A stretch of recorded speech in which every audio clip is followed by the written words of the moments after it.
जय Hind. Welcome to इंसास ICS private limited. English वाला, English grammar, vocational, accent and slang. आज हम लोग नीदर और नॉर के बीच के डिफरेंस को सीखेंगे। वैसे तो इस तरह की बहुत सारी जानकारी आपको ऑनलाइन अवेलेबल है, लेकिन कुछ बेसिक जानकारी जो बुक्स और यूट्यूब चैनल पर नहीं मिलती है, उसको हम लोग हिंदी और इंग्लिश दोनों में सीखेंगे। The first word is neither and second word is nor. When you will use these sentence into one sentence, these word into one sentence, its mean in Hindi. अगर इस तरह के neither और nor को हम लोग एक ही सेंटेंस में यूज करते हैं, तो neither का मतलब हो जाता है हिंदी में ना तो, और उसी के आगे के सेंटेंस में जो nor होता है उसकी हिंदी होती है ना ही। अब इस तरह से अगर आपको कहीं पे जानकारी मिलती है, तो उसको आप इसी स्टेप में पढ़ाई करेंगे। इंग्लिश की अगर बात करते हैं तो used together in a sentence, मतलब हमेशा नीदर और नॉर को एक ही सेंटेंस में यूज करते हैं। Neither and nor. वैसे इसके यूज अलग अलग भी हैं, अलग अलग वर्ड अलग अलग सेंटेंस में, लेकिन नीदर नॉर को हम लोग जब एक सेंटेंस में यूज करते हैं तो उसका एक स्पेसिफिक रीजन होता है, और वो क्या होता है?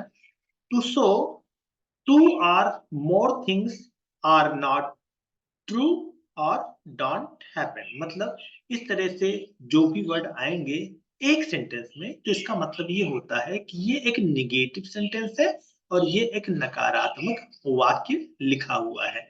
तो इस सेंटेंस को जब हम लोग पढ़ेंगे तो इसके कई सारे मतलब निगेटिव में ही निकलेंगे।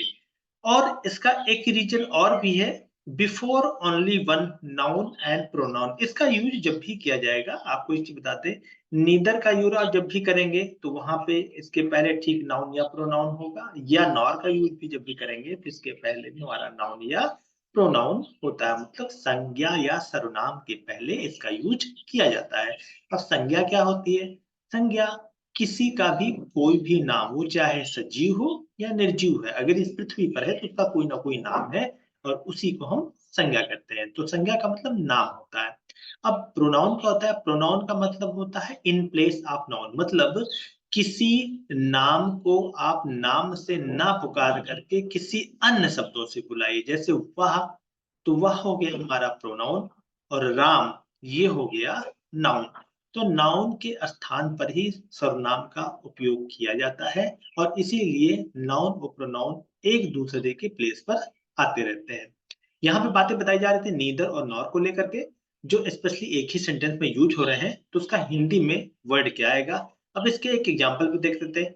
We neither smiled nor laughed. अब यहाँ पे इसकी हिंदी को अगर हम लोग इस नीदर में यूज कर लेते हैं, और नॉर को अगर हम, ना ही को अगर हम इस नॉर में यूज करेंगे, तो इसका मतलब क्या होगा? वी नीदर स्माइल्ड, ना तो हम मुस्कुराए और ना ही हंसे। ये हो जाता है कंप्लीट हिंदी उच्चारण। फिर से देखते हैं। वी नीदर स्माइल्ड, ना तो को यूज करेंगे नीदर की जगह पे, और ना ही को इस्तेमाल करेंगे नॉर की जगह पे। तो वी नीदर स्माइल्ड, ना तो हम मुस्कुराए, नॉर लाफ्ड, और ना ही हंसे। तो ये एक कंप्लीट वर्ड था नीदर और नार का, जो एक ही सेंटेंस में यूज किया जाता है। इसके अलग अलग भी यूज होते हैं, और वो भी किसी नाउन या प्रोनाउन के पहले यूज किए जाते हैं। आज की क्लास में यहीं तक। मिलते हैं नेक्स्ट सेगमेंट में नए तथ्य और नए विश्लेषण के साथ। तब तक के लिए इंसास आईसीएस एकेडमी की तरफ से जय हिंद, जय भारत।